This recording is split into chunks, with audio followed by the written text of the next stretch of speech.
நேயர்களுக்கு வணக்கம். இன்று நம்ம பார்க்கக்கூடிய ஒரு விஷயம் என்னன்னு பார்த்தீங்கன்னா, ஆங்கில புத்தாண்டு பலன்களை பற்றி தான் இப்போ டீட்டெயில்டாக பேச போகிறேன். அதாவது இன்று எத்தனை மணிக்கு பிறந்தாங்க? பொதுவாகவே ஆங்கில புத்தாண்டு என்றாலே இரவு 12 மணிக்கு தான் நம்ம சொல்லுவோம், உங்களுக்கு தெரியும். அந்த வகையிலே லக்னம், ராசி, நட்சத்திரம் இதெல்லாம் போட்டு பார்க்கும்பொழுது அப்போ இருக்கக்கூடிய கிரக நிலைகளை பற்றி கொஞ்சம் பேசலாங்க.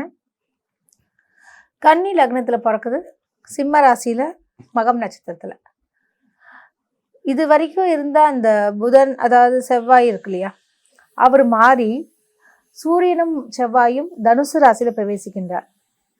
அதே மாதிரி பார்த்தீங்கன்னா சுக்கிர பகவானும் புதன் பகவானும் 3வது இடம் என்று சொல்லக்கூடிய வீரியஸ்தானத்தில் பிரவேசிக்கின்றார்கள்.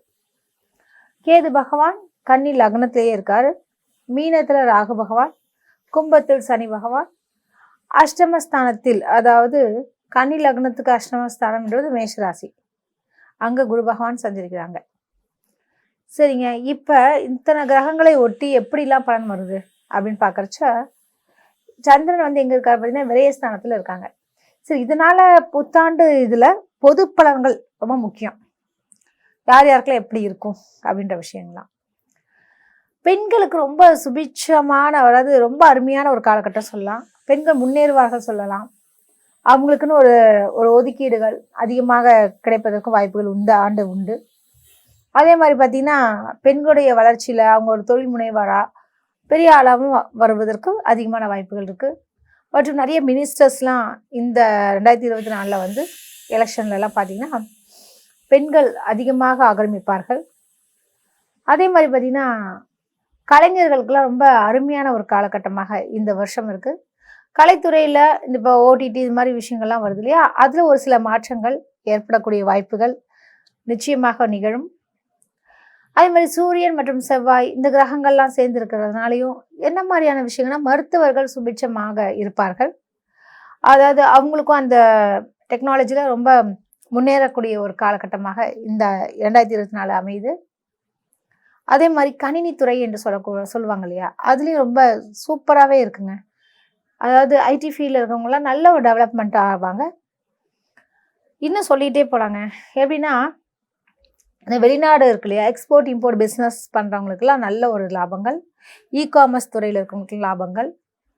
அதே மாதிரி பார்த்திங்கன்னா ஒரு இப்போ அரசியல்வாதிகள்லாம் ஒருவருக்கு, அதாவது தலைமையில் யாராவது ஒருத்தவங்களுக்கு கொஞ்சம் மரணம் சம்பவிக்கிறதுக்கும் உண்டான வாய்ப்புகளும் இருக்குது.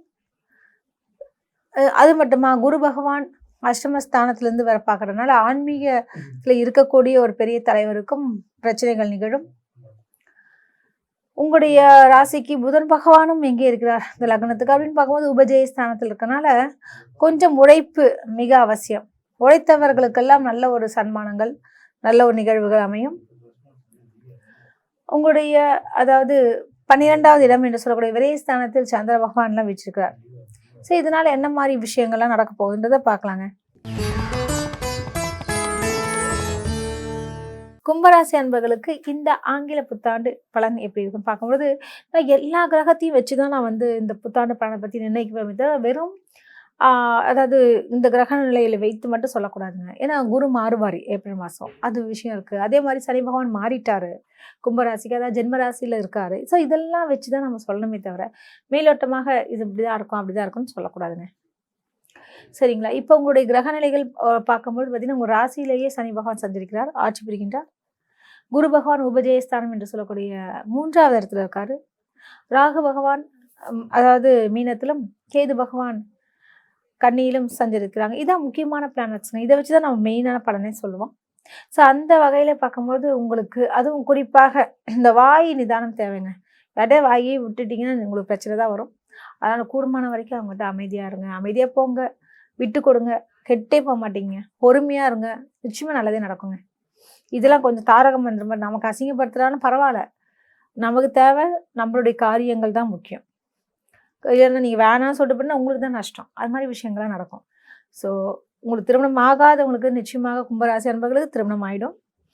அதே மாதிரி பார்த்திங்கன்னா அவங்களுடைய தாயாருடைய உடல்நலம் ரொம்ப நல்லாயிருக்கும். உங்களுக்கு ஒரு குழந்தை பேர் இல்லாத கும்பராசி அன்பர்களுக்கெல்லாம் குழந்தை பேர் உண்டாகும்.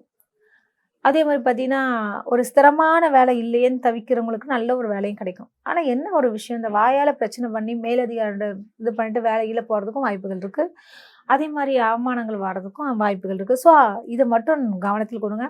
மௌனம் கலக நாசம் என்பதை நீங்கள் புரிந்து கொண்டு அமைதியாக இருந்து செல்லுங்கள். நல்லதே நடக்கும். சரி, இதுக்கு என்ன பரிகாரம் நீங்க கேட்கறது புரியுது.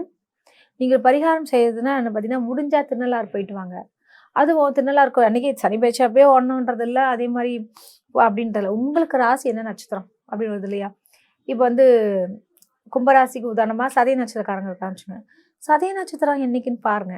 அன்னைக்கு ஜென்ம நட்சத்திரம் அன்னைக்கு கோயிலுக்கு போங்க. நிச்சயமாக உங்களுக்கு சனி பகவான் நல்லதே செய்வாருங்க. செஞ்சுட்டு வாங்க. நிச்சயமா உங்களுக்கு வரக்கூடிய பிரச்சனையிலேருந்து கட்டாயிடும். நல்லதே நடக்கும். உங்களுக்கு அதிர்ஷ்டம் தரக்கூடிய நிறங்கள் நீலம் மற்றும் ஊதா நிறம். இந்த ஆண்டு மிக சிறப்பாக அமைய வாழ்த்துக்கள்.